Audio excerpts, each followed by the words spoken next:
Hi, I'm Thomas, the Accidental DM, and today I wanted to take a look at the mechanics for 2D20 Achtung Cthulhu. Now, this is going to be a basic kind of tutorial for the 2D20 system, but very much geared then towards and using the terminology of the Achtung Cthulhu. So this video is really for those people that are completely new to Achtung Cthulhu, or those who are coming to the 2D20 version of Achtung Cthulhu from either the Savage Worlds or from the Call of Cthulhu version. So it really getting in kind of the basics of how the whole system works.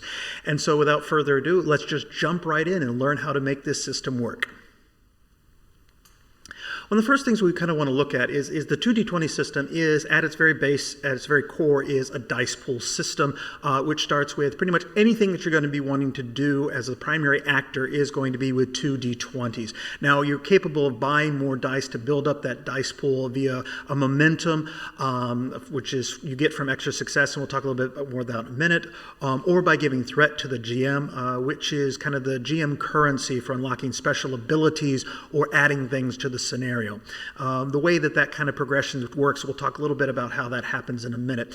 Most dice possible for you to have in that pool to kind of roll to look for those successes is going to be 5. Again, that's based upon adding more, based upon either spending momentum or by spending threat. And what you're looking then is, in this particular test, when you're throwing then the dice, is to hit a target number, which is going to be based on 2 stats that are part of your PC. And so that's going to kind of differ a little bit, that target number from PC to PC, depending upon who it is that's actually making the roll itself. But those 2 stats, it's always going to be one from the attribute category and then another from the skill, and you're adding those 2 together to kind of create your target number that you're really looking for in order to make this work. The GM is then going to set a difficulty level, which is usually anywhere between 0 to 5. What that means is then the number of successes that you need to get in order for the whole test to be successful, which is then based upon that target number. Okay, so I've been talking about successes. How do you determine what a success is? You want to roll low.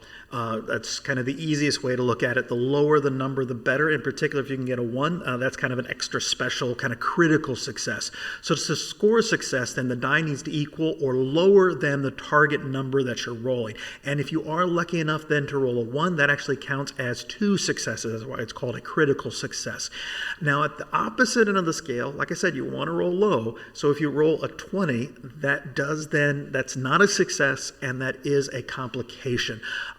Complications don't stop you from being able to succeed. So even if you have, say you got 5 dice and 4 of them rolled critical successes, and so you have 8 successes, but you had 1 complication, that doesn't negate what you've done in terms of success. It just means that something additional has been adding on that's going to be some little difficulty that you're going to have to work through at a later point in some way.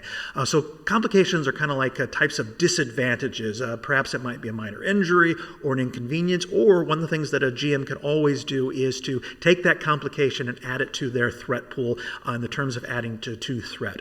So an example of this might be you're attempting to blow up a bridge, but also shorted out the detonator so it cannot be used again. So that's just kind of an example of what a complication might be, but that's just an example. It can be a whole range that's decided upon by the GM in collaboration then with the players as well.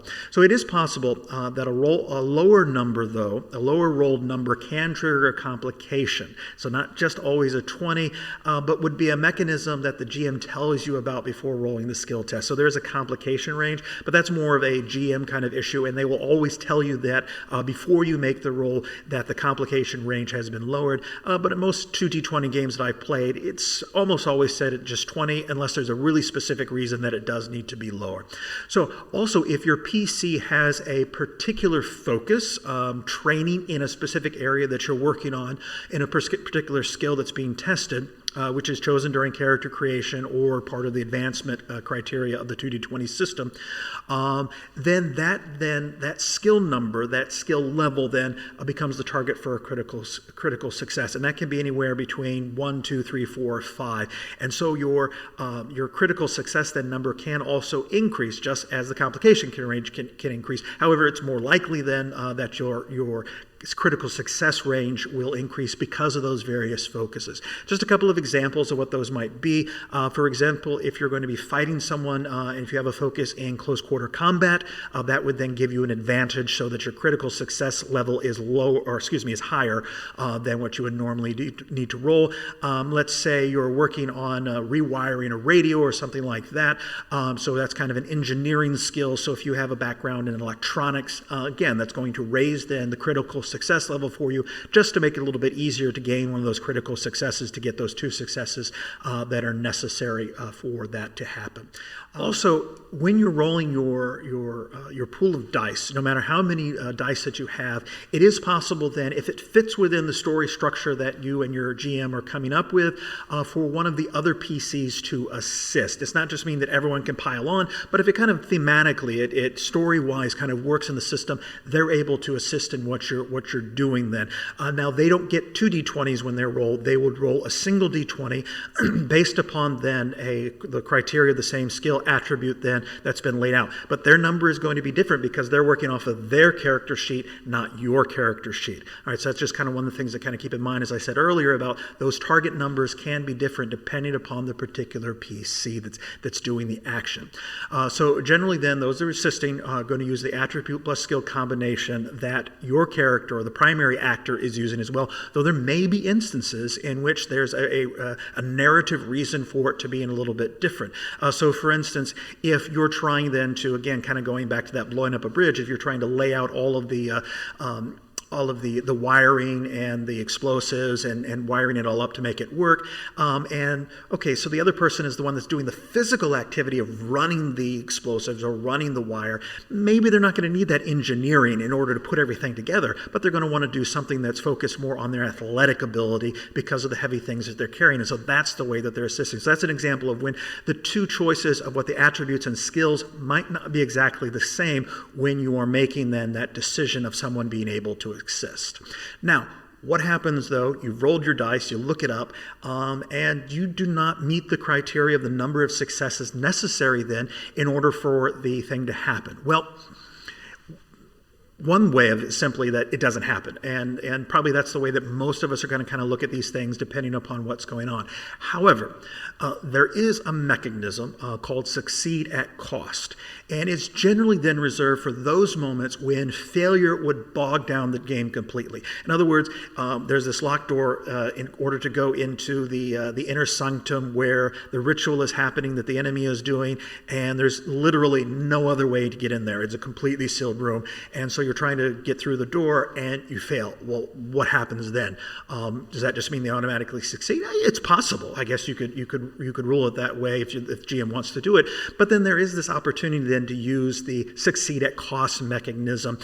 So it's generally reserved then for those moments when failure would bog it down, but the GM wants it to allow to go ahead to happen. And what happens then as a part of that, because it is succeeding at cost, is that there is going to be some sort of complication that happens.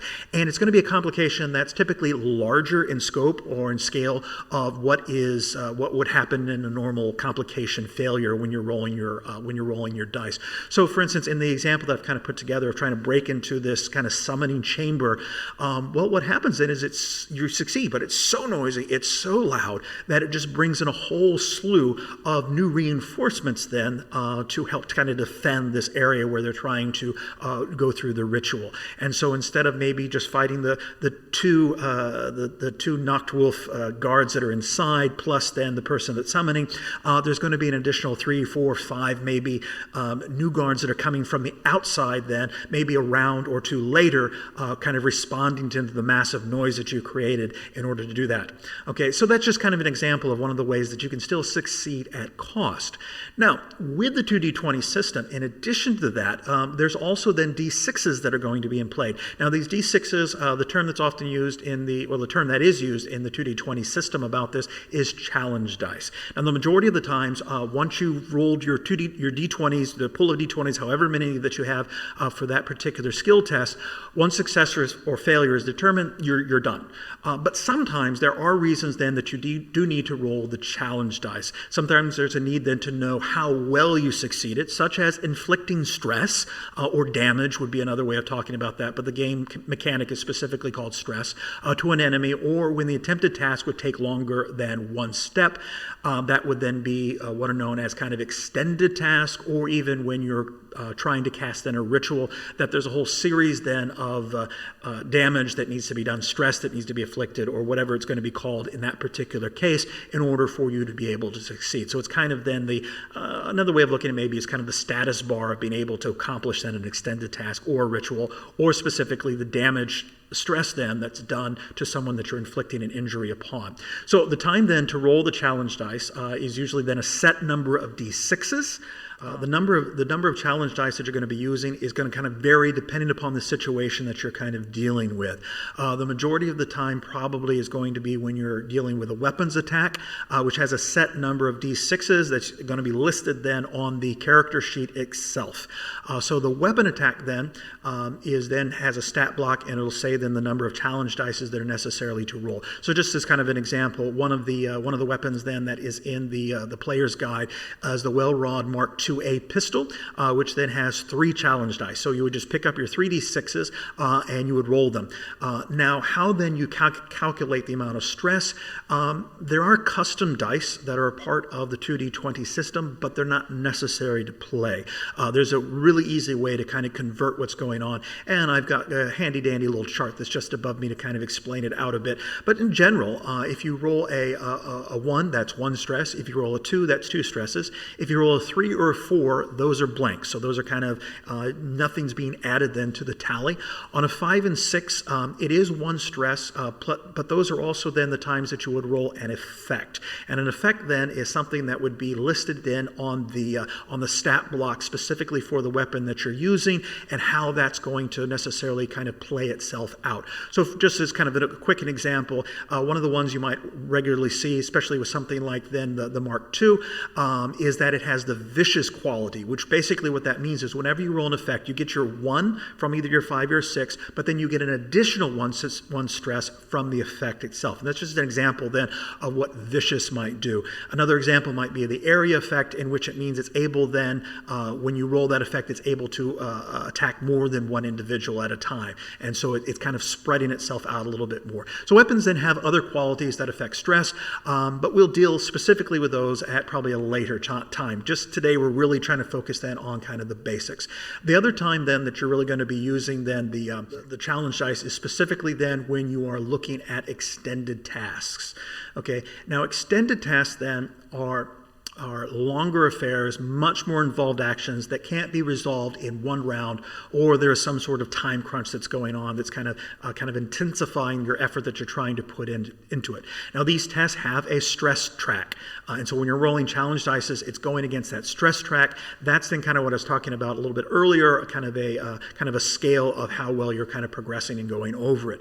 So it's the amount then of work that needs to be done in order to kind of overcome that particular test, and then the stress is reduced when rolling the challenge dice.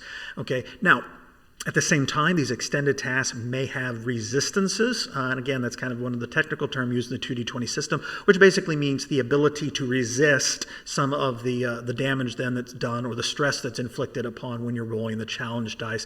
And those would be deducted then after you roll your d6s. Let's say, just for an example, you roll 4 stress, but you look then down at the extended task and it has resistance of 1. So that means for every time then that you're rolling then your challenge dice, it deducts 1 from that. So in that case, when you rolled 4, it's only going to take off 3 off of the stress track for this particular extended task. And so that's kind of the way resistance works.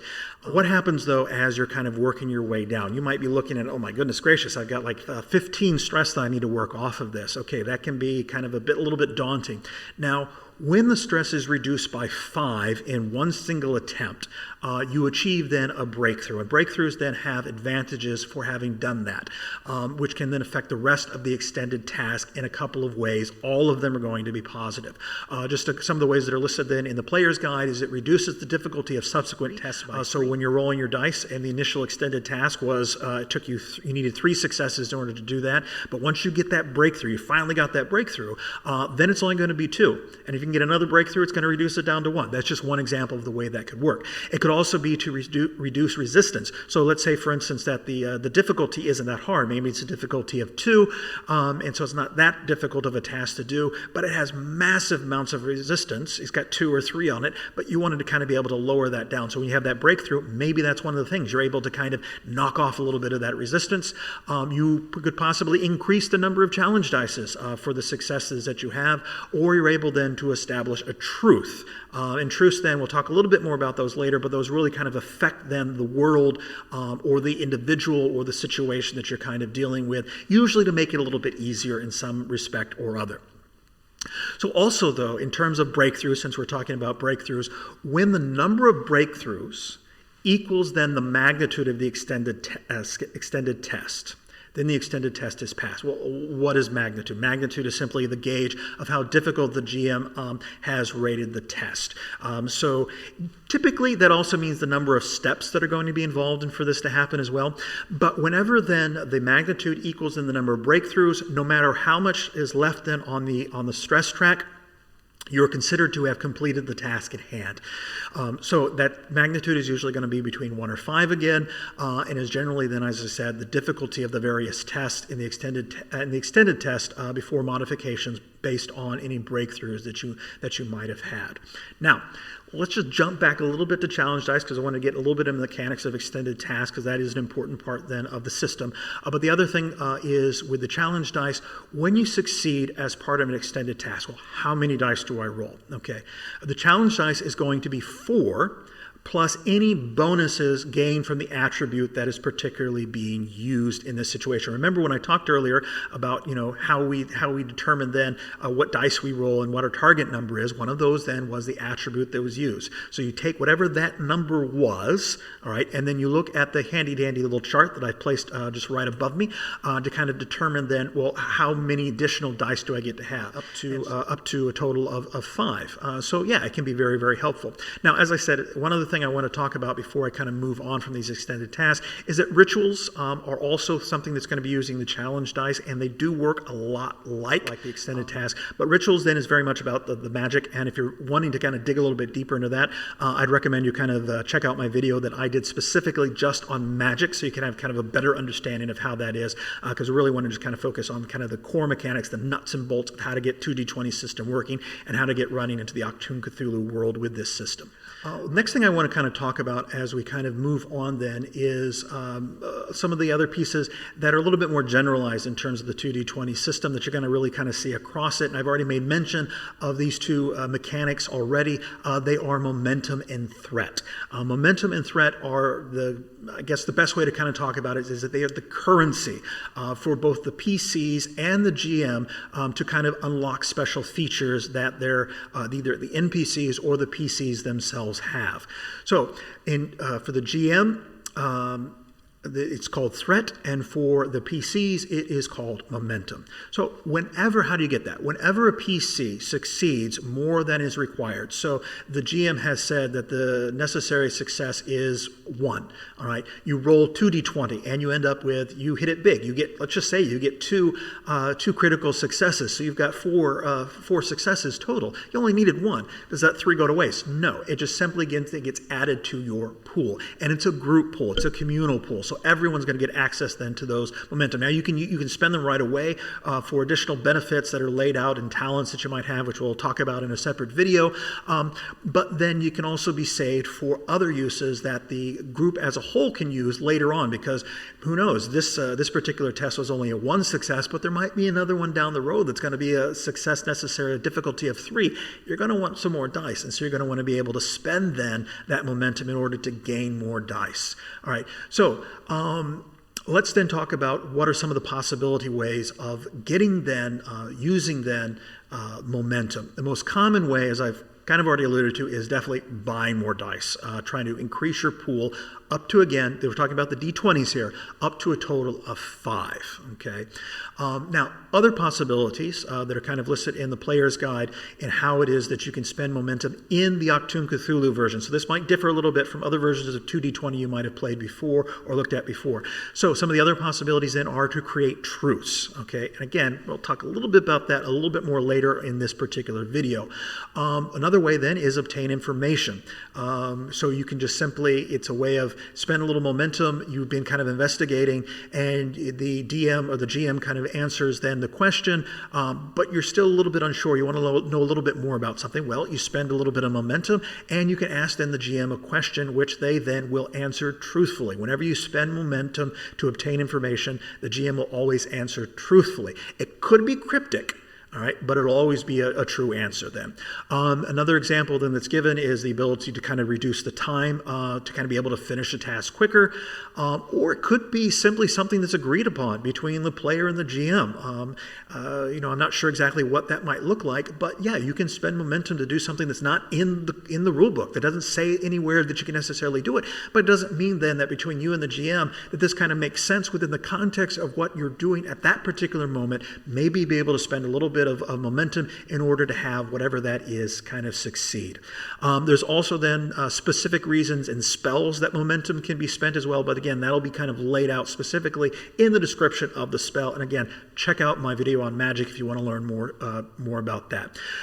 Now, when it comes to threat, pretty much anything a player can do with the momentum, a GM can then do with threat. So creating truths, obtaining, they wouldn't necessarily need to obtain information, but reducing time, something agreed upon, spell casting, those sorts of things. So all those reasons that you might use for spending momentum, the GM would be able to use to kind of be able to spend threat. In my experience as a GM in the 2D20 system, I generally use it to buy more dice. The reason I might be using it more often than not is to raise the difficulty of the test by 1. So let's say it's kind of with everything else is happening, it's a difficulty of 2 tests, but I just want to make it a little bit harder, and so I will raise that then up to a 3. Or it might be then to introduce a new truth to the environment. Again, we'll talk about truths in just a second, so hold on to that, those questions about that. Or to unlock some escalation or to bring in some reinforcements. Again, it's to use some of those talents that the NPCs have, the enemy NPCs have, in order to make a more interesting kind of cinematic environment for what it is that they're working on. I've talked a little bit then about how it is that you're able to gain momentum. Well then, how is it though that where does the GM start off with their threat? Okay, players don't start the game with momentum. They actually have 0 momentum when they start it off, all right? Though typically I think a GM will often then give a couple of opportunities for tests then that are difficulty 0 just to allow them to start building up a little bit of momentum. Because again, the momentum and threat are something then you don't want to hoard, you don't want to just kind of hold on. They want to be something that both the GM and the players are comfortable giving and sharing to one another back and forth. Why? Because it makes the game more interesting. I think it makes the game a lot more fun. So don't think of it as that, oh, I don't want to ever give the GM any threat. No, that makes the game a lot more fun to play. You have more epic battles and epic scenes, all right, as you're kind of battling and working all these things out. But initially, the way the game is written, the rules as written is the players don't start off with any momentum to begin with, all right? So, like I said, I typically will then give some tests early on to start building that up. Now, the GM then, more often than not, will start the session with 2 points of threat for each player. However, then, that is adjustable based upon the session difficulty. There is a chart in the GM guide that kind of lays all that out in terms of the number of threats specifically that's going to be given, and it really has to do with the level of intensity of the game. So if it's going to be something that is kind of a high stakes type of game, that the world might end sort of thing, maybe the GM's going to start off with 3 or 4 threat per person to kind of get things going. But if it's just kind of a run-of-the-mill mission, maybe they only start off with 1 point of threat per player in that particular session. So it does really kind of depend. But again, don't be afraid to let the GM have threat, just as the GM is going to be letting you have momentum as much as possible in order to kind of make this a satisfying, fun experience for everyone. Okay. So after looking then at momentum and truth, the other kind of piece of the 2D20 system that kind of varies usually in terms of name and how it's going to kind of be applied in a couple of different situations, depending upon what version of 2D20 or what game of 2D20 that you're playing, is going to be the ideas of kind of truths and fortunes. They're just going to vary a little bit. The same concept, the general idea is going to be there, but they are going to vary just a little bit. Truths can ultimately kind of, I think, best be described as either a locational, situational, or personal descriptors that either provide a kind of a boon or an aid, so something good or something bad. So kind of an example of this might be of a locational truth might be a densely packed forest that you're kind of going into. One of the things it might do is it's going to make it easier for you to hide, and so if you're trying to be stealthy, you make that test, it's probably going to be a negative, your difficulty is going to be lower just a little bit in order to make that stealth roll. But at the same time then, it's going to be a densely packed forest. You're trying to get into a situation that's being held by the enemy, so you're going to be parachuting in so you can kind of get dropped in there, but it's a densely packed forest. It's going to be a lot harder then to hit your target area, and so the difficulty might be raised. Now, this might be, again, one of those situations in which if you don't succeed, the GM is probably going to do it succeed at cost, which what that means, because the GM doesn't want you just simply falling to your death, and that just kind of ends the session. It's kind of like, well, what was the point of even doing that?